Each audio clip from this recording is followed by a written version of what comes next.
Bismillahirrahmanirrahim. Assalamualaikum warahmatullahi taala wabarakatuh. Alhamdulillahilladzi hadana lihadza wa ma kunna linahtadiya laula an hadanallah. Asyhadu an la ilaha illallah wa asyhadu anna Muhammadar Rasulullah. Allahumma salli ala sayyidina Muhammad wa ala alihi wa ashabihi wa tabi'in wa tabi'ihim bi ihsanin ila yaumiddin amma ba'd.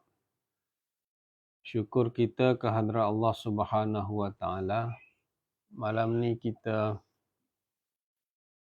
diizinkan oleh Allah Subhanahu wa taala untuk kita berjumpa dan kita meluangkan sedikit masa di hujung minggu. Saya pun terlupa untuk update dalam Facebook. Tapi tak apa, saya ingat yang duduk follow saya ataupun kita dah ada group tu. So lebih mudahlah untuk dia-update dekat situ. Minggu lepas saya bercakap seorang. Lama juga saya rasa saya bercakap seorang. Tak adalah lama, maknanya line tak clear. So saya minta maaf. So hari ni saya berada di office ni sebenarnya. Untuk tidak mengambil risiko kok tak ada line pula kat rumah. So hari ni kita sambung perkongsian kita tentang waris hilang. Ni semua okey kan? Boleh dengar suara apa semua kan? Kita sambung perbincangan kita tentang waris hilang.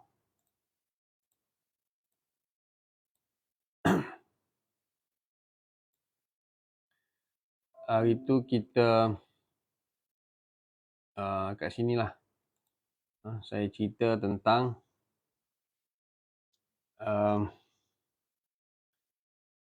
apabila waris ataupun sebenarnya bukan waris saja, mana orang tu hilang, waris yang terdekat boleh dapatkan maklumat di JPN untuk mengetahui status sama ada seseorang itu masih lagi hidup. Dia akan keluar, JPN akan bagi tahu mana nama, alamat, IC, alamat, kemudian status sama ada hidup ataupun mati. Alamat yang direkodkan oleh JPN tu mengikut alamat yang orang tu berdaftar dengan JPN lah. Dan kalau mengikut undang-undang, seseorang itu dia kena update Jabatan Pendaftaran Negara alamat terakhir dia. Sekiranya sesuatu saman itu diserahkan kepada alamat sebagaimana alamat pada Jabatan Pendaftaran Negara, maka saman itu dikira penyampaian sempurna. Walaupun orang tu sudah pun berpindah daripada tempat tu. Contohnya masa buat ataupun kita update kat pengenalan tu, kita bujang, so kita buat alamat rumah bujang lah, alamat rumah sewa, rumah kita bujang tu. So bila kahwin apa semuanya kita tidak update dengan JPN. So segala surat-surat saman dihantar ke rumah bujang tu lah. Rumah bujang tu tak tahu siapa dah duduk kan, contohnya. Jadi itu menjadi masalah lah sebab kita sendiri yang tidak update. Sebab presumption of law-nya alamat di JPN tu kira alamat yang sah. So kadang-kadang bermasalah jugalah kalau kita tidak update. Tiba-tiba kereta kena tarik kan. Padahal notification sudah pun dibuat tapi dihantar ke alamat yang kita sendiri tidak update. Macam itulah. Tapi kalau yalah macam itulah. So di JPN itu dia akan tulis sama ada status hidup ataupun mati. Kemudian kalau lah status tu mati, kita boleh buat pula carian sijil kematian lah. So dalam carian sijil kematian dia akan tulis pula siapakah yang membuat report. So selalunya yang buat report tu waris kepada si mati tu lah. Dan kadang-kadang kita ada kes kita nak saman. Kita nak saman tetapi orang yang kita nak saman tu mati. Maka kita nak mencari wakil diri lah. Mencari wakil diri kepada orang yang mati tadi. Kita nak saman. So kadang-kadang carian sijil mati tu kita akan ambil waris tu lah. Selalunya yang jadi pelapor tu waris lah. Kita boleh buat juga cara yang probate untuk cari yang si mati tu siapa, dia punya pentadbir, tapi kadang-kadang dia tak buat pun pentadbiran. Bila tak buat pentadbiran, kita kena wakil diri je lah. Saya rasa wakil diri je lah. So itu antara benda-benda yang kita boleh buat, tapi sekarang ni JPN dia agak susah. Dia ketat, dia tidak seperti dulu. Peguam pun susah nak cari maklumat dengan JPN. Kalau kita kena bagi instruction ataupun kita dilantik oleh sekian-sekian waris untuk mendapatkan maklumat waris yang hilang. Kemudian kita kena bagi, dia panggil dokumen tambahan. Ada kes yang saya handle tu, dia mencari adik-beradik dia lah, adik-beradik sebapa lain ibu untuk harta pusaka ayah dia. Ayah dia dah meninggal. Saya rasa dah belasan tahun ayah dia meninggal. Dia ada adik-beradik sebab ayah dia ni kahwin 2 kali. Kahwin 2 kali lah. Lepas isteri pertama meninggal, dia kahwin pula isteri kedua. Jadi dia jagalah anak dia. Sebab bukan dia berpoligami, tapi maknanya dia kahwin 2 kali. Jadi si kakak ni dia adalah daripada isteri yang pertama lah. Kemudian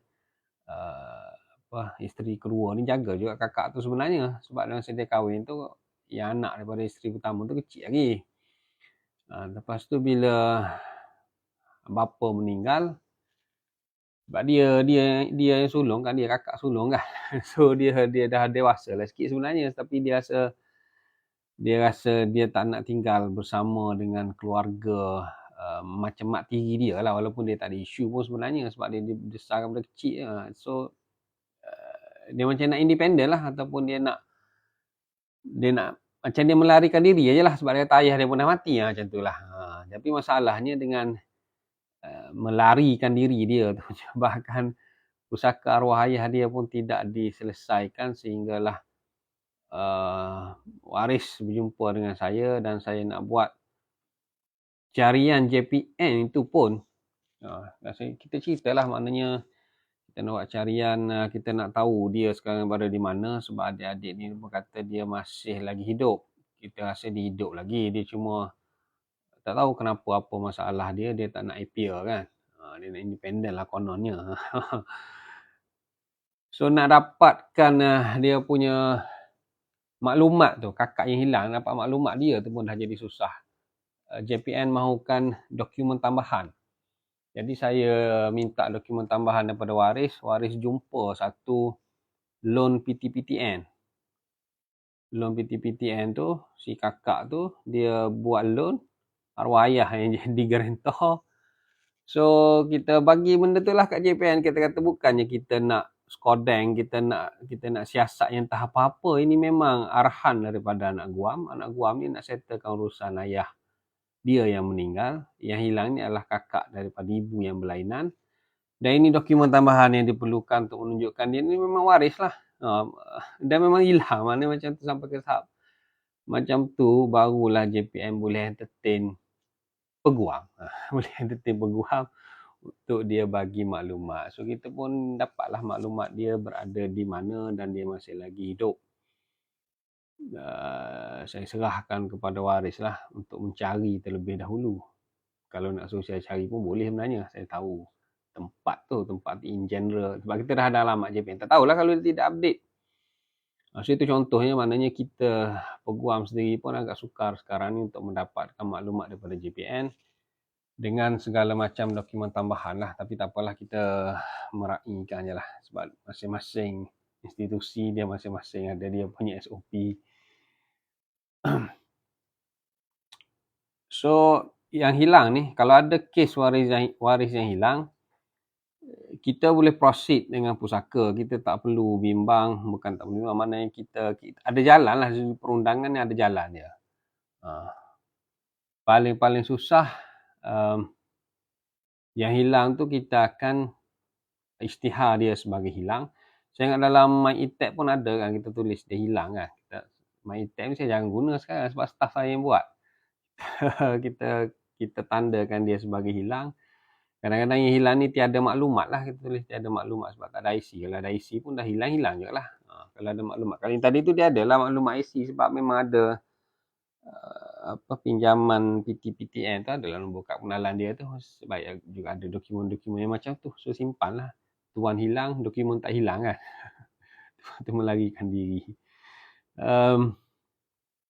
Kalau secara umumnya yang hilang ini akan dilantik syarikat amanah sebagai pemegang harta dia.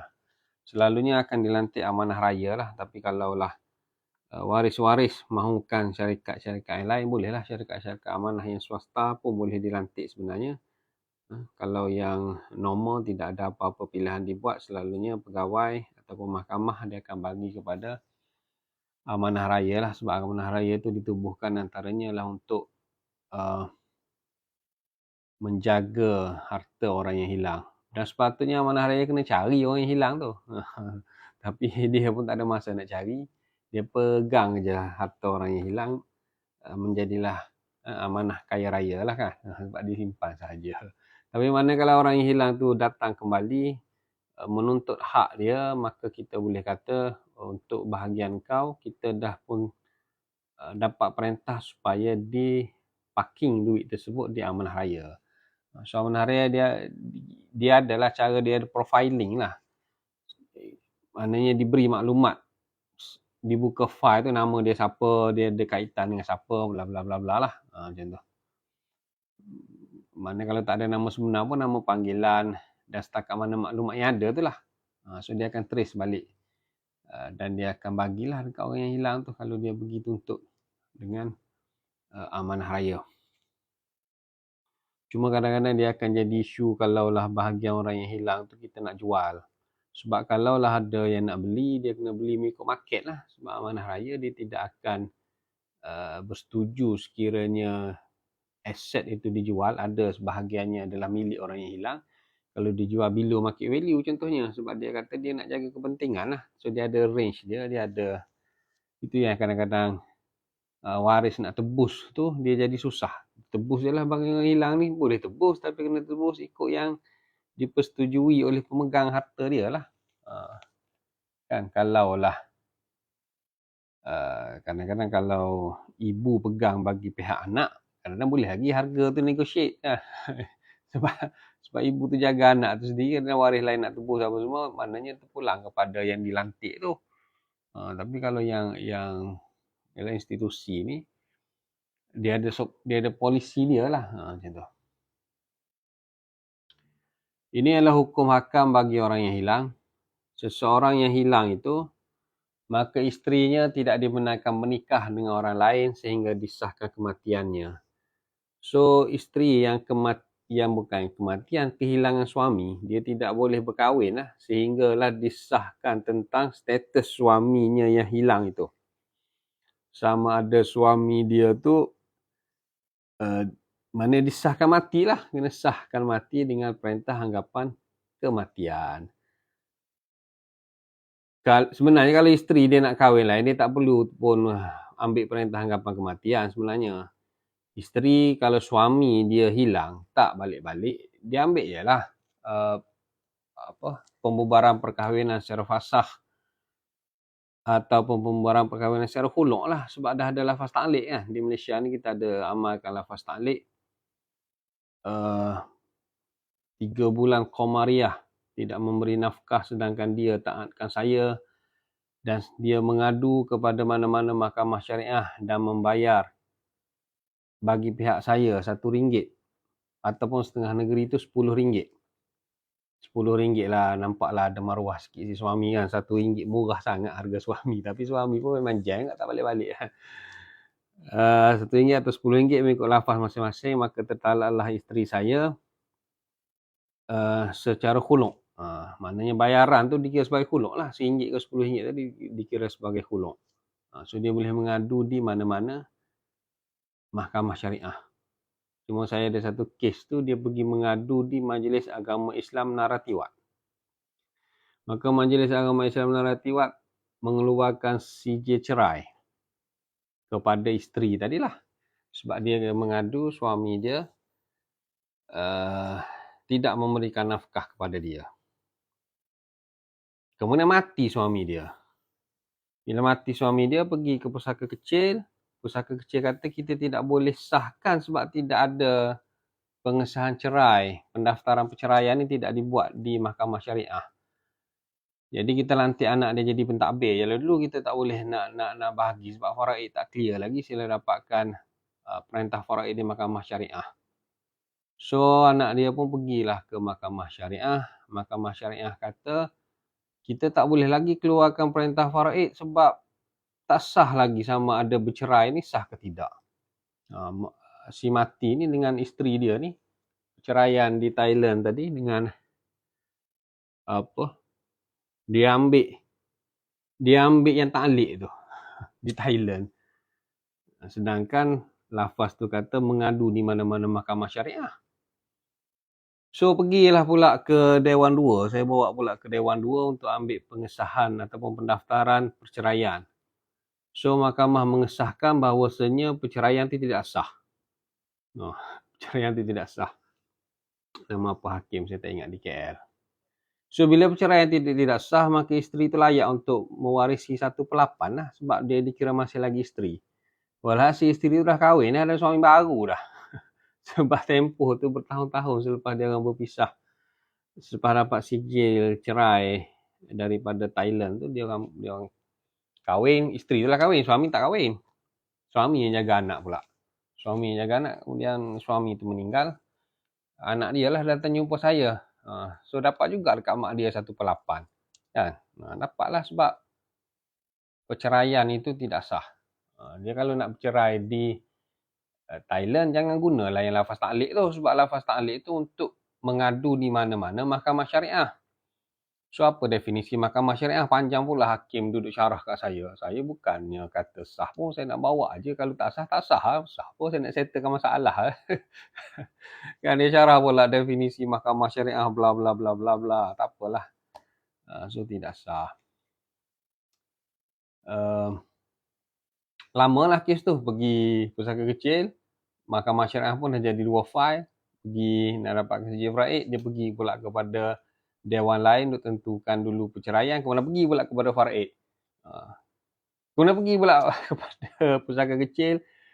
Maknanya bagilah buat perintah pembahagian tu. Bagi ke faraid lah, barulah keluar perintah bera'i. So daripada situ pergi ke situ. Klien ni mengandung, lahirkan anak, mengandung pula. Tak settle lagi kes dia. Nak ceritanya benda tu itulah nak kata apa sebab tapi dia buat sendiri, dia buat dengan orang lain sebelum tu, cuma datang kepada saya selepas pusaka kecil tu tak boleh keluarkan pembahagian bagi barang F, baru jumpa saya, barulah saya proceed. So itulah mana isteri tadi, kalaulah si suami hilang, ada juga yang bawa kepada saya isteri suami dia hilang sebab suami dia nak kahwin 2 sebenarnya. Suami nak kahwin 2, dia tak bagi, suami tu hilang je lah.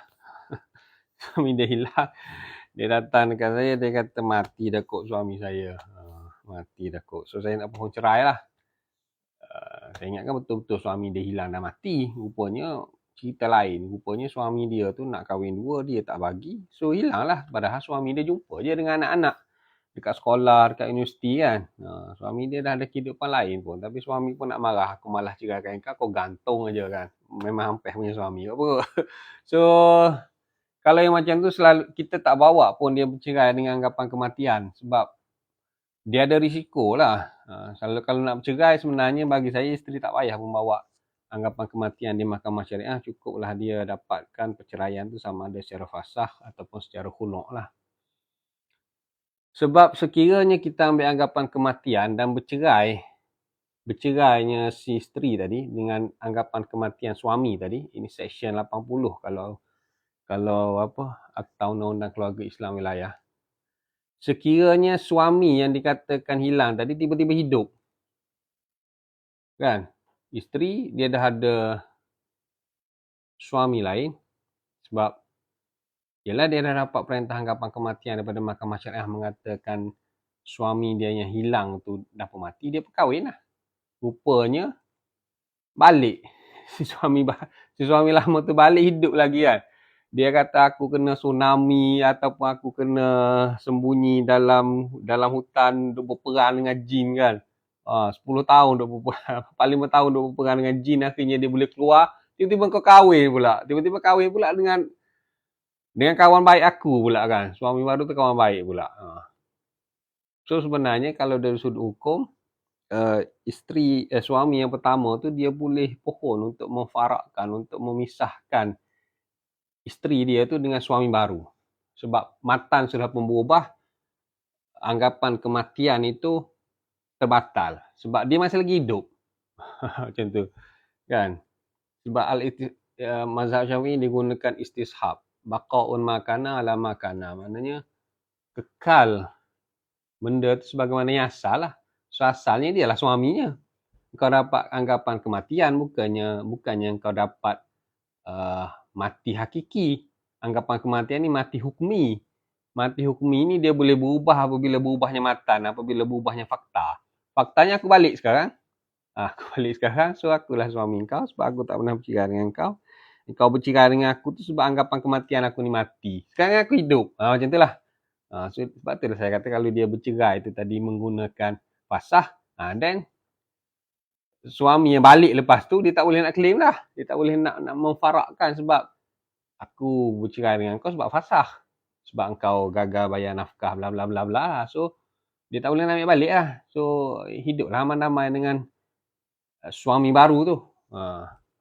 Itulah maknanya anggapan kematian tu dia boleh dibatalkan anggapan kematian tu sekiranya dapat dapat fakta baru yang dianggap mati tu tiba-tiba hidup. Macam itulah.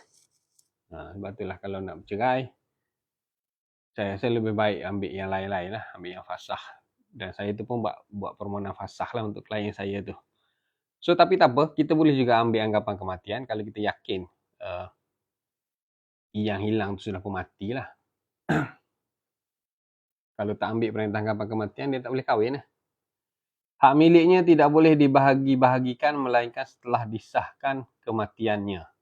Setelah orang yang hilang ni kita tak boleh nak bagi lagi harta pusaka dia. Sehingga dia disahkan kematian. Dia panggil perintah anggapan kematian.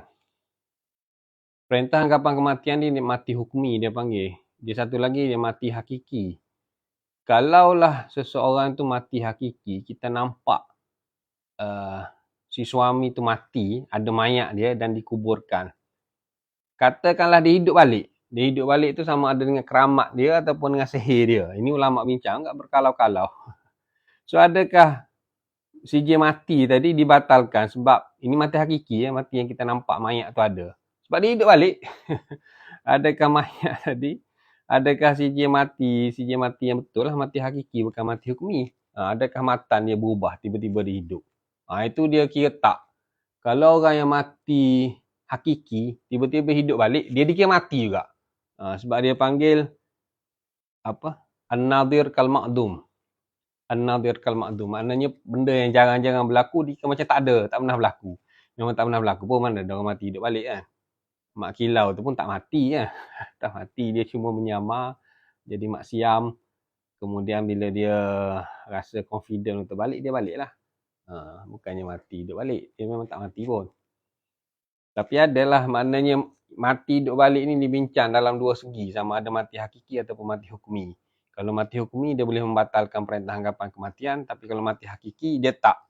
Mati hakiki ni mati lah walaupun dia hidup balik. Sebab itu an-nadhir kal ma'dum. Tapi tak berlaku lah mati hidup balik ni. Sama ada dengan sihir ataupun dengan keramat. Tapi kita tak jumpa lah. Saja saya teringat ya. So hak miliknya tidak boleh dibahagikan melainkan setelah disahkan kematiannya. So kalaulah dia pula hak mewarisi, dia ini adalah salah seorang waris, so dia berhak mewarisi sehingga dibuktikan sebaliknya. Terhadap al-istishab tadilah.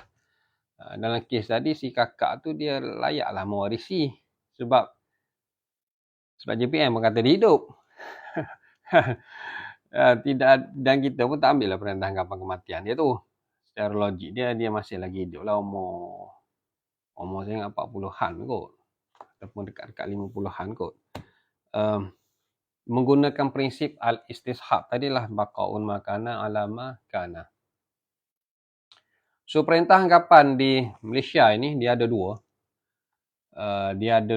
Satu contoh ya tu.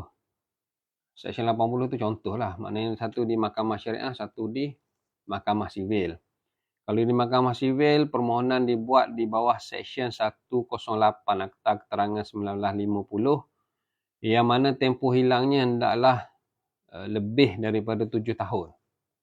Ini adalah untuk pembahagian harta pusaka sebab di mahkamah perintah anggapan kematian di Mahkamah Syariah tidak boleh digunakan untuk pembahagian harta pusaka kerana probate ini di bawah federal.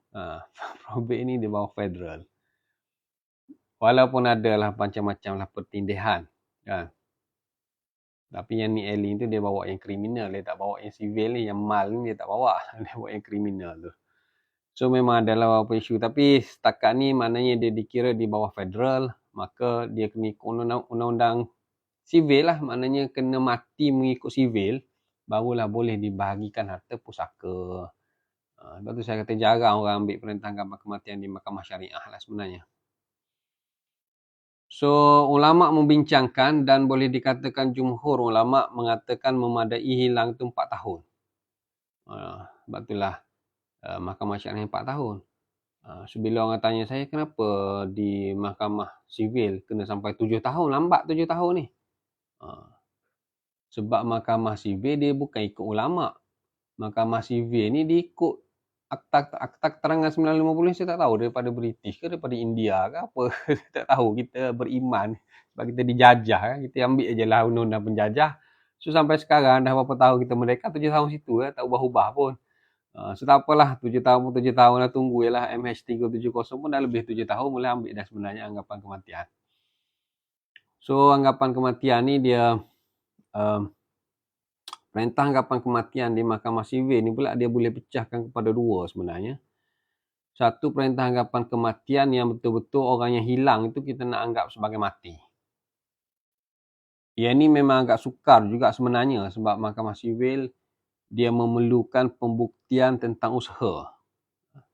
Contohnya saya ada satu kes tu dia hilang di Singapura. Hilang di Singapura dia ikut bapa saudara dia buat construction di Singapura. Maksudnya dia sekolah rendah. Cuti sekolah kot, dia ikut bapa saudara dia pergi buat construction di Singapura. Di Malaysia pun banyak construction tapi kita ambil kita ambil Bangla dan kita ambil Indon. Kita pula pergi bekerja di Singapura pula. Padahal kerja di Malaysia pun boleh tapi dah memang macam tu kan. Kita sanggup pergi ke Singapura untuk kerja construction. Tapi tak sanggup kerja construction di tempat sendiri. Di tempat sendiri kita ambil pula Indon dengan Bangla yang buat KLCC kan. Lepas tu kita berbangga KLCC. Padahal yang buatnya Indon dengan Bangla. Contohnya lah. So tak apa, orang tu dia pergi ke Singapura, dia buat construction di Singapura, kemudian dia tak balik-balik. So nak dapatkan anggapan kematian bagi yang tak balik-balik tadi, dia jadi sukar lah sebab kita kena usahakan mencari di Singapura. So kita kena iklankan di Singapura dengan menggunakan Singapore dollar lah. Barulah mahkamah ini boleh menganggap bahawasanya orang yang hilang itu mati kerana usaha mencari sudah pun dibuat. Dia tidak boleh simply cerita saja lebih 7 tahun kemudian dah anggap mati. Tak boleh, dia kena ada usaha tu. Usaha tu kadang-kadang berdasarkan case by case lah. Yang tu memang mahkamah sebenarnya dia agak rigid jugalah. Dia strict jugalah. Sebab ialah dia yang bagi perintah kan, hakim bagi perintah menggunakan ijtihad dia. So dia kena buktikan lah bahawasanya orang hilang ni betul-betul mati. Macam itulah. Tapi dia ada satu lagi kes anggapan kematian di sivil. Ini dia sebenarnya lebih kepada orang yang mati tu dia tidak daftar kematian. Ini pun saya ada satu kes. Mati sebelum zaman Jepun. Mati tahun 1939. Memang dia mati. Semua orang tahu dia mati. Cuma tidak ada rekod di JPN tentang dia mati. Sebab orang-orang zaman dulu kadang-kadang mati dia tak daftar. Dia just simpan. Kita panggil simpan. Orang Kelantan panggil simpan. Maknanya dia just dikebumikan. Diuruskan jenazah dia. Dikebumikan. Habis macam tu je lah. Dia tak ada pendaftaran pun masa-masa tu. Cuma dia jadi masalah sebab cik ni dia ada satu keping tanah. Yang mana dalam geran tanah tu nama dia Cik. Cik dan tidak ada nombor kad pengenalan. Yang duduk atas tanah tu ialah cucu kepada Cik. Yang jumpa saya ni cucu ni lah. Dia kata saya dapat tanah ni daripada mak saya dapat daripada mak dia pula. Maknanya nenek. Saya tak kenal nenek saya. Sebab gap antara saya dengan nenek saya ni jauh. Saya kenal mak saya sahaja. Tapi mak saya kata tanah yang saya duduk ni adalah yang nama cik tu adalah nenek saya. Sekarang ni dia dah tua. So anak-anak dia ni tak confident lah betul ke mak rumah tu dah nak runtuh dah contohnya. Maknanya kena buat renovation lah.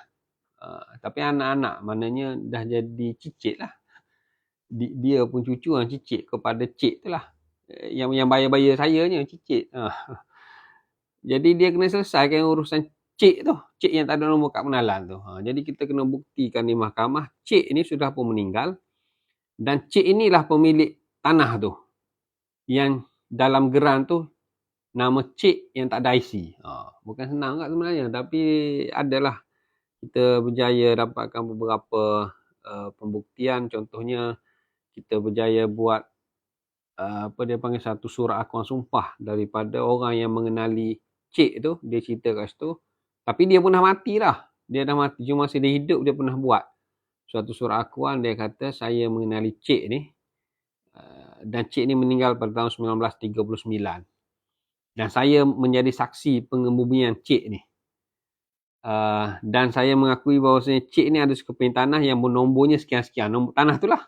Dan yang sekarang tinggal atas tanah tu ialah cucu kepada cik. Macam tu. Dia just cerita dalam bentuk surat akuan. Kemudian disimpan surat akuan sumpah tu. Kemudian dia meninggal. Jadi saya bawa benda tu lah. Saya bawa benda tu. Saya explain kat mahkamah. Untuk meyakinkan hakim bahawasanya cik yang dalam geran tanah tu adalah merujuk kepada nenek kepada pemohon. Dan itu adalah nenek dia yang mati yang disebut dalam surat akuan sumpah tu mati pada tahun 1939. Saya nak ceritanya bahawasanya di anggapan kematian mahkamah sivil tu dia boleh jadi dua kes. Satu kes yang memang betul-betul hilang yang baru je kita dapat anggapan kematian. Yang tu tarikh mati dia ialah tarikh perintah. Kalau kita baru je dapat anggapan kematian, so baru ialah dia mati. Tapi kalau yang tadi tu kita boleh backdated. Sebab kita berjaya, kalau ada batu nisan lagi senang, kita ambil gambar batu nisan saja. Tahun 1939 kita kata inilah, so dia akan jadi backdated lah, maknanya tarikh mati dalam prayer tu adalah tarikh mati ni adalah pada tahun 1 bulan 1 1939 contohnya. Macam tu. So sebab cara bawa perintah anggapan kematian di mahkamah sivil pun dia ada beza kes tu, beza cara presentation dia tu lah. Ada yang kalaulah sekadar tidak mendaftarkan anggapan kematian juga. Sebab kita nakkan sijil mati tu. Sijil anggapan kematian dia panggil. Bukan sijil kematian. Bila kita dapat perintah anggapan kematian, kita daftarkan perintah anggapan kematian tu di JPN Putrajaya. Hanya JPN Putrajaya sahaja yang boleh mengeluarkan sijil anggapan kematian. So yang jauh daripada Putrajaya, kalau dihantar kepada JPN tempat lain pun, JPN tempat lain tu pula akan hantar ke Putrajaya. Ni macam tu. Dia tidak ada maknanya dia hanya buat satu sahaja yang akan daftar sijil anggapan kematian di Putrajaya sahaja. So dia akan jadi lambat lah sikit nak dapat sijil anggapan kematian. Sijil anggapan kematian. So itu adalah perintah anggapan kematian dari sudut harmonisasi undang-undangnya, maknanya pihak kerajaan kena harmonisasikan lah benda ni. Jadi pening kita sekejap 4, sekejap 7. Dan kerajaan juga perlu melihatlah maknanya saya rasa kena buat 4 je lah sebab kita dah lama dah merdeka, kenapa kena nak berpegang pada 7? Kesian lah. Sebab ulama kita 4 je, ulama kita tak sebut 7 pun. Kesian orang-orang yang nak kahwin ni kan. Dia akan jadi bila dia ambil perintah anggapan kematian di mahkamah syariah, maka dia bercerai dengan suami dia. So selepas 7 tahun barulah suami dia mati, dia tak dapat harta pusaka suami. Sebab dia sudah pun bercerai masa suami dia hidup. Itu antara masalah tu. Kita kena tunggu sampai 7 tahun tu. Sampai 7 tahun. Jadi sepatutnya tidaklah sampai 7 lah. Kena buat harmonisasi undang-undang lah kat situ. Hujan pula kat sini.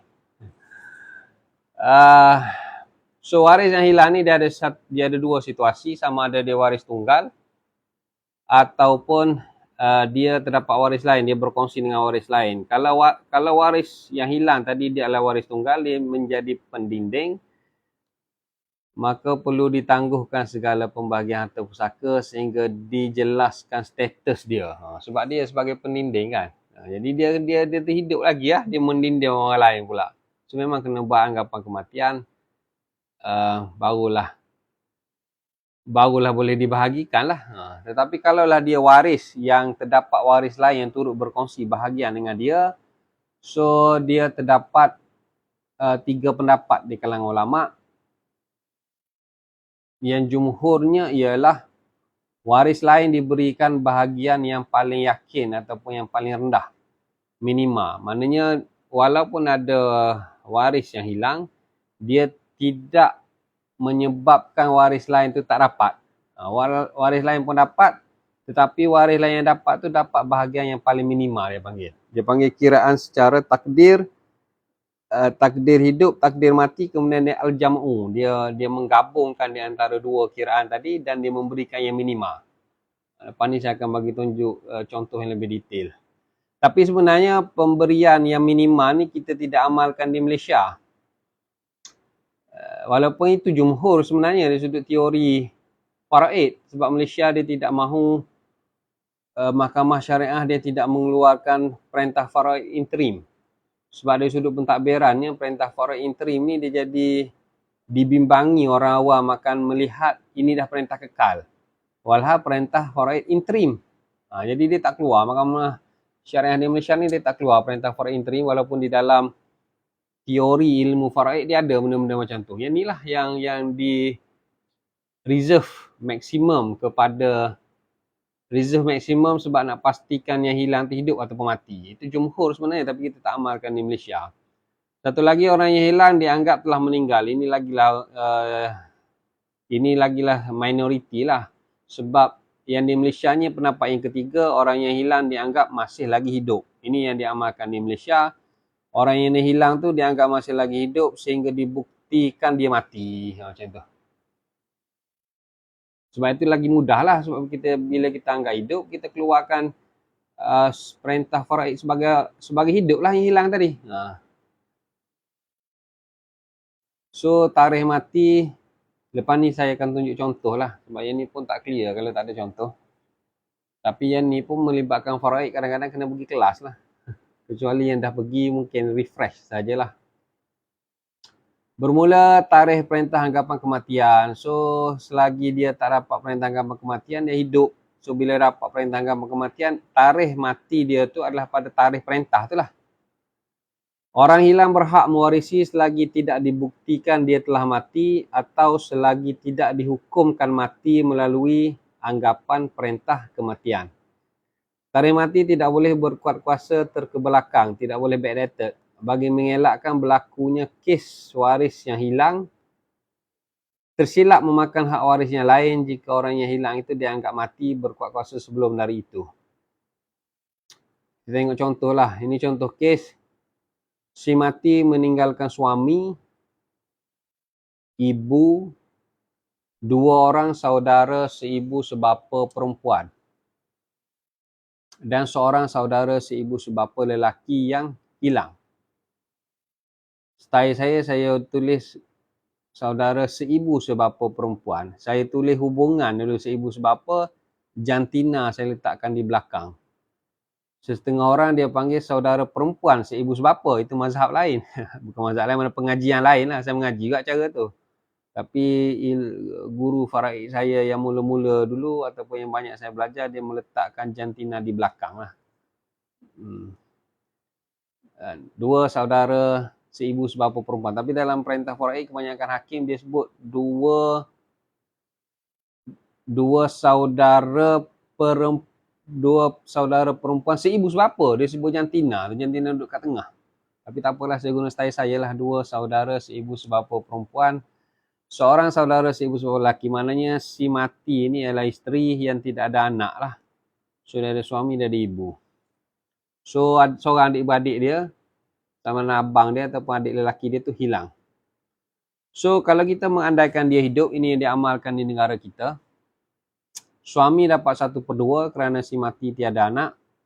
Ibu mendapat 1/6 kerana si mati mempunyai adik-beradik lebih daripada seorang. Mana 2 orang terlebih, 3 orang adik-beradik dia ni. Sebab kalaulah dia meninggalkan seorang adik-beradik ataupun dia tak ada anak sebenarnya 1/3, tapi walaupun tak ada anak, dia adik-beradik tu lebih daripada seorang. Jadi ibu 1/6. Adik-beradik tu dibilang, dalam keadaan ni adik-beradik dibilang dan dia tidak terhalang pun. So ibu 1/6. Kemudian adik-beradik lelaki dan perempuan itu adalah sobah bil ghairi, kerana dia adalah waris yang sama darjat, cuma berbeza jantina, saudara seibu sebapa. Sebab tu saya letak saudara seibu sebapa, bukannya saudara perempuan seibu sebapa. Saudara seibu sebapa pun perempuan, saudara seibu sebapa lelaki. Saudara lelaki seibu sebapa, tak adalah saya letak jantina di belakang. Saya letak jantina di belakang, bukan jantina di tengah-tengah tu. Sebab saya lebih kepada hubungan tu dulu, jantina datang kemudian.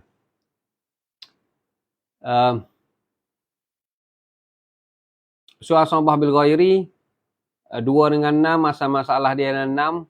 Suami dapat 3/6, ibu dapat 1/6, bakinya 2/6 dibahagi kepada 3 adik-beradik, tetapi dia punya juzuk saham ataupun adat ru'us dia adalah 4. Sebab lelaki tu 2 bahagian, perempuan tu 1. So 2, 1, 1 sama dengan 4. 4 dengan 2 dia adalah raqmul mushtarik. Dia adalah angka yang boleh dikecilkan dengan sifir 2. Maka 4 bahagi 2 jadi 2, 2 bahagi 2 jadi 1. Kat sini ni, 4 bahagi 2 ni jadi 2, 2 bahagi 2 jadi 1. Sebab tu 2 ni saya potong, saya strike jadi 1. 4 ni saya potong cuma tak nampak, jadi 2. Sebab kalau kita tak potong macam ni, kita akan jadi 6 darab 4 jadi 24. 24 tu tak cantik lah. Maknanya tak mahir lagi lah ilmu faraid. Sebab angka ni boleh dikecilkan. So 6 darab 2 jadi 12. 3 darab 2 jadi 6. 1 darab 2, 2. 1 darab 1, 1. 1 darab 1, 1. 1 darab 2, 2. Kaedah yang meletakkan juzuk saham di tengah ni saya panggil kaedah saya lah. Kaedah Kirosako. Saya akan ajar lebih detail dalam kelas saya lah. Sebab selalunya juzuk saham ini diletakkan di sebelah kiri ni. Kalau yang tradisional punya diletak kat sini. So dia akan tulis 1, 1, 2. Kemudian kita akan dapat 4 kat sini. Kemudian 4 dengan 6 ni kadang-kadang dia darab aja. So dia akan jadi anak panah kat situ pula. So saya punya tak, saya letakkan satu kolom yang saya namakan sebagai juzuk saham. Sebab saham itu dijuzukkan. Ni saham ni. 1/6, 2 lah kat sini. 2/6, 1/6, 3/6 ni kita panggil saham. Saham yang sobah ni kita juzukkan. Sebab 2 ni tak boleh nak bahagi kepada 3 orang. Sebenarnya 4. Kita tak nampak 4. Sehinggalah kita juzuk tadi baru kita nampak 4. Bila kita nampak 4, dia jadi raqmul mushtarik pula. Angka yang boleh dikecilkan. Macam itulah. So jadilah kaedah dia 3 darab 2, 6. 1 darab 2, 2. 1 darab 1. So inilah yang terakhir dia. Kalau dalam perintah faraid pun dia akan keluar macam inilah. Suami dapat 6/12.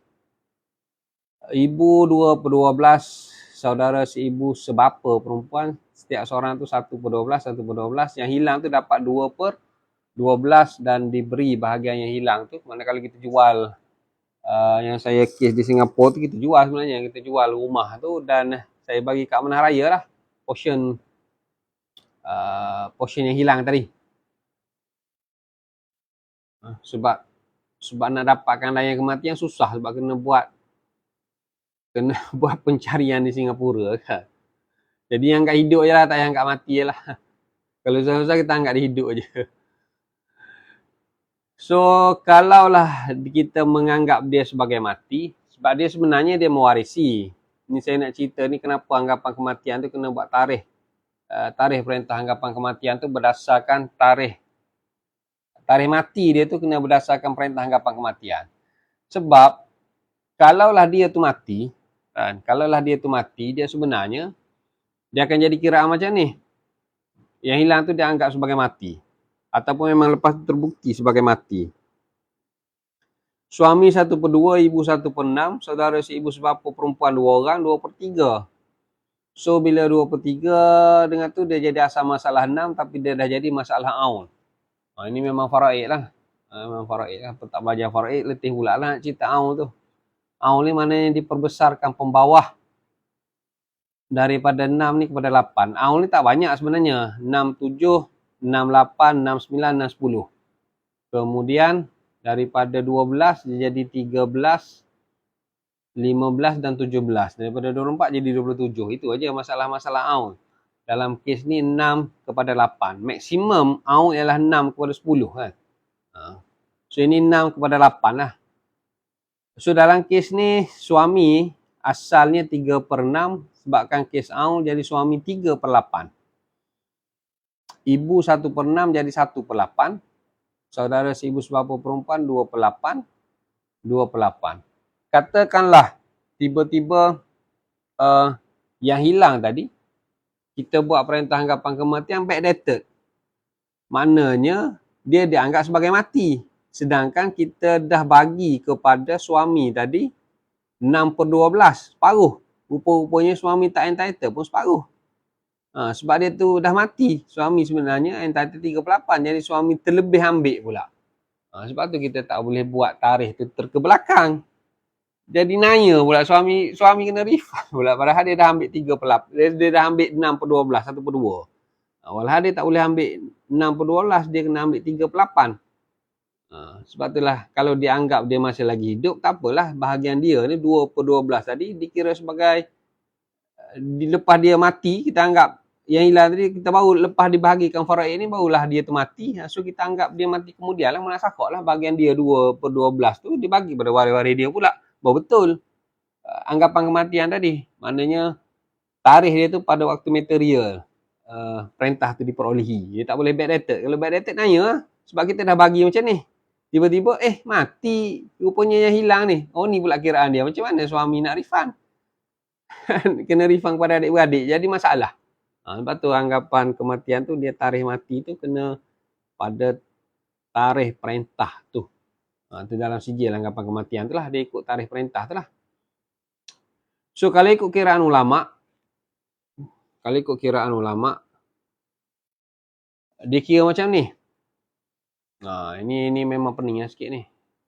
Yang dekat TikTok lagi lah tak nampak. Kalau yang Google Meet dia ada share screen. So tadi kita dah buat kiraan. Kita buat andaian hidup. Kita buat kiraan andaian hidup tadi yang ni. So kita dah dapat lah jawapan dia. 6/12, 2/12, 1/12, 1/12, 1/12, 2/12. Kemudian kita buat andaian mati. So kita pun dapat jawapan dia 3/8, 1/8, 2/8, 2/8. So ini adalah kiraan pengambilan minima yang saya kata al-jam'u. Tadi kita buat dua takdir hidup, takdir mati, kemudian al-jam'u. Kita menggabungkan antara hidup dan mati. Kita pun memberikan kepada pengambilan minima. Ini yang teori dalam kitab faraid tentang mafqud sebenarnya. So suami ni dia ada, kita kena buat asal masalah yang baru di antara dua takdir dia tadi. Andaian hidup dia adalah tashih dia tadi 12. Andaian mati dia tashih pembawah dia tadi 8. Antara 12 dengan 8 ni kita cari pula asal masalah yang baru. Dalam kes ni 24 lah. Sebab 24 ni boleh masuk bawah 8, boleh masuk bawah 12 secara tadakhul dia panggil. Secara tawafuk. Secara tawafuk, secara GSTK, gandaan sunyi terkecil. So dia boleh masuk secara tawafuk 12 dengan 24, 8 dengan 24. Maknanya 12 ni darab 2, 8 ni darab 3. So bila darab 2, yang ni semua kena darab 2 lah. 6 darab 2 jadi 12. 2 darab 2 jadi 4. 1 darab 2, 2. 1 darab 2, 2. Yang hilang ni kita tak payah darab lah sebab dia akan simpan yang maksimum. 3 ni darab 3 sebab 8 darab 3, 12. Jadi 3 darab 3, 9. 1 darab 3, 3. 2 darab 3, 6. 2 darab 3, 6. Saya tak pasti boleh faham ke, tak boleh faham ke. Tapi saya kena go through lah. Kalau yang ada slide tu, kalau dah pernah belajar, dia faham lah. Kalau yang baru, so kita menganggap ini satu ilmu yang baru lah. Sebab yang ni tak belajar di universiti ni. Universiti tak ajar lah yang ni sebab bukan Malaysia mengamalkan yang ni pun. Cuma ada dalam kitab faraid. Ini pun saya tak payah sebut lah. Maknanya belajar daripada beberapa guru boleh jumpa kiraan ni. Dia tidak semua kitab faraid ada tentang ni. So kalau ikut yang jumhur tu, kita lepaskan minima. So 12 atau 9, kita bagi 9 dekat suami. Sebab minimanya 9. 4 atau 3, kita lepaskan 3 dekat ibu. Mana 9 per 12, 9 per 24, 3 per 24.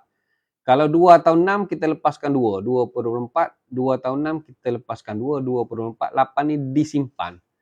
Sehinggalah yang hilang ni disahkan sama ada hidup, barulah kita bahagikan cara hidup. Kalaulah yang hilang tu mati, barulah kita bahagikan cara mati. Tapi maknanya dia tidak terusik lah, sebab kita hanya memberikan kadar minima. So yang ini adalah perintah faraid interim. Sebab yang kekal ni adalah selepas dapat perintah hanggapan tu lah. Sama sehingga disahkan hidup atau mati. Tapi itu tidak diamalkan sebab dari sudut pentadbiran ni dia akan jadi rumit. Sebab yang rumit lah, sebab bila tu kena perbetulkan balik, jadi penjaga amanah tu banyak kerja. Jadi betul jugalah pendapat Imam Syafi'i. Dia kata tak apalah, kita kira dia sebagai hidup yang ni sahaja. Ini diamalkan di Malaysia. Cuma saya cerita ni supaya at least kalau jumpa dalam kitab faraid tentang mafqud yang ni, fahamlah. Saya pernah cerita. Kan? Saya pernah cerita. Perintah hanggapan kematian inilah sekali. Perintah hanggapan kematian diperolehi tetapi masih lagi hidup. Macam mana kalaulah tadi saya cerita anggapan kematian diperolehi tiba-tiba dia tengok isteri dia dah berkahwin, so dia boleh memfarakkanlah perkahwinan tu. So kalaulah kita dah ambil perintah anggapan kematian, tiba-tiba hidup, so dipulangkan harta pusaka tu yang sudah pun hangus. Yang mana harta pusaka yang berbaki, yang mana yang berbaki tu kita pulangkan balik kepada dia. Sebab dia masih lagi hidup, dia nak balik harta dia. Dahlah dia pergi hilang di dalam hutan 10 tahun, kan, berperang-perang dengan jin, boleh keluar balik. Dia tengok harta dia dah dibahagikan pula. So dia boleh ambil balik lah. Dia boleh ambil balik harta pusaka dia yang belum dihabiskan oleh waris. Tetapi kalau waris sudah pun menggunakan harta pusaka dia tu, waris tak perlu refund kepada si mati hukmi tadi. So maknanya harta-harta dia yang belum dibahagikan hendaklah di-refund balik kepada dia, sebab ternyata dia tidak mati. Dia hanya mati hukmi. Tapi dia tidak mati, dia datang kan. Dia datang kembali. Sebab itulah kalau mati hukmi ni, kalau pembayar harta pusaka, waris habiskanlah harta pusaka tersebut sebab mati hukmi kan. Kalau waris tak guna, dia datang balik, ayah hidup lagi rupanya. Ayah hidup lah. Kan? Ayah kena colik oleh bunian 10 tahun kan. Dia colik oleh bunian, kembali balik kan. So kita dah buat lah perintah hanggapan kematian ayah 2 tahun lepas. So kena bagi balik lah harta ayah. Macam itulah lebih kurang kan. Sebab itulah kalau adanya kematian secara hukumi tadi, habiskanlah harta pusaka tu. Kalau ayah balik pun, si mati tu hidup balik, bukan hidup balik, mana dia kembali balik, ternyata dia tak mati, waris tidak perlu refund. Waris tidak perlu refund tu sebab waris pun dia panggil apa, good faith. Waris pun bona fide, dia bertindak secara bona fide, dia bukannya mala fide. Sebab memang kau hilang, nak kata apa. Jadi bila dia dah terguna, kalaulah kita minta waris guna tu refund balik dekat si mati, maka dia akan menzalimi waris. Itu ulama kata tak boleh juga menzalimi waris, sebab waris tidak berniat jahat. Tapi yang tak guna tu kena bagi baliklah dekat dia, sebab dia pun dia dah datang kan, mana fakta tu sudah pun buah, matan tu sudah pun berubah, so dia berhak terhadap harta dia yang belum digunakan. Jadi dia ambil pendapat, ini mazhab Syafi'i ni, mazhab lain saya tak tahu. Mazhab Syafi'i dia macam tu lah. So dia, ini contoh yang dalam buku Ustaz Hilmi Hanis ni. So itulah waris hilang.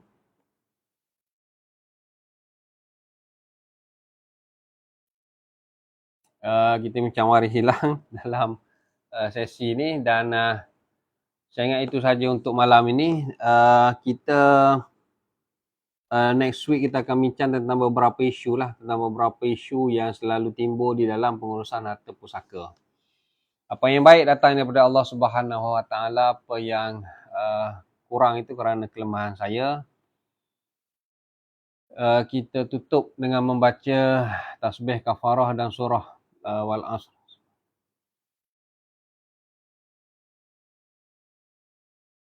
Wabillahi taufiq wal hidayah. Wassalamualaikum warahmatullahi taala wabarakatuh.